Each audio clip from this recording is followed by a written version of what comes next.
अस्सलाम वालेकुम नाज़रीन, हमारे सिरायो HR JDO न्यूज़ ऐं यहाँ वज़ीर उन्नड़ ख़बर शामिल कयूं था। मटियारीअ मां शरीफ़ विगियो जी। सिंध जे तारीख़ में पहिरियों भेरो मटियारी में चेट जे मौसम जी शुरुआत थियण सां सिंध जी क़दीम तहज़ीब जो ॾींहुं मल्हाइण लाइ मटियारीअ जे तारीख़दान शाइर मक़सूद काज़ीअ जे सॾ ते भिटाई आर्ट काउंसिल, सिंध नौजवान तरक़ी पसंद तंज़ीम, सिंध तरक़ी पसंद पार्टी, सिंधी अदबी संगत ऐं मटियारीअ जे सिविल सोसाइटीअ पारां सिंधू तहज़ीब जो ॾियारो मल्हायो वियो। सिंधू तहज़ीब जे हवाले सां दी रोज़ इंटरनेशनल लाइब्रेरी में केक पिण कटियो वियो, जंहिं बैदि दो रोज़ इंटरनेशनल लाइब्रेरी खां मटियारी प्रेस क्लब ताईं रैली कढी वई। रैली में वॾे तइदाद में सियासी समाजी अॻुवाननि ऐं सिविल सोसाइटीअ जे नुमाइंदनि शिरकत कई। रैलीअ जी अॻुवानी तारीख़दान शाइर अदीब मक़सूद काज़ी, भिटाई आर्ट काउंसिल जे सदर रफ़ीक ईसानी, STP अॻुवान जाम शौकत अबड़ो, आजिज़ ॾाहिरी, आपका सिंध जे सदर सैयद मुनवर शाह, वली मोहम्मद सुमरो, एहसास मीरल, महरुनिसा मल्ला, रहमतुल्लाह तुर्क, डॉक्टर अब्दुल रज़ाक मीमुन ऐं रसूल बेग सोलंगी करे रहिया हुआ। रैली में अॻुवाननि ख़िताब कंदे चयो त दुनिया जे नक्शे में जेतिरी इंसानी नसुल क़दीम आहे, ओतिरी सिंधू तहज़ीब क़दीम आहे। सिंधू तहज़ीब दुनिया जी वाहिद तहज़ीब आहे जेका अमन ऐं सलामतीअ ते रखियल आहे। अॻुवाननि चयो त सिंधू तहज़ीब ते दुनिया में सभ खां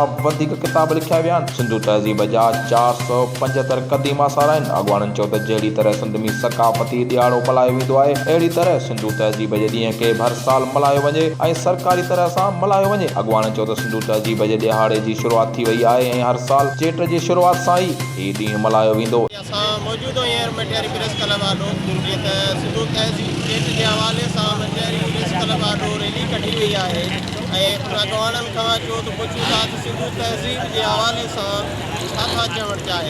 अॼु जेको ॾिहाड़ो मल्हायो वियो आहे सो इंतिहाई ख़ुशाई बहितरीन ऐं शानदार क़िस्म जो ॾिहाड़ो आहे। छो त असांजो वजूद, असांजी नसलनि जो वजूद, असांजे अबनानि जो वजूद हिन तहज़ीब, हिन माथिरीअ, हिन सिंधू धरतीअ सां वाबस्ता आहे।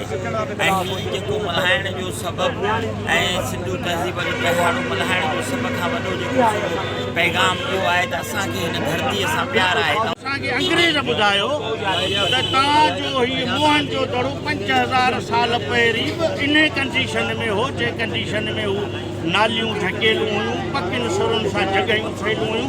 अॼु असीं जदीद टेक्नोलॉजी दौर में आहियूं, पोइ बि असांजे रोडनि ते ॾिसंदा आहियो त पाणी पियो आहे। माना असीं उन सां कुलो कुले में मिलाइण जहिड़ा बि अञा कोन आहियूं जेका तहज़ीब असांजी मोहन जे दड़े जी 5000 साल पहिरीं हुई।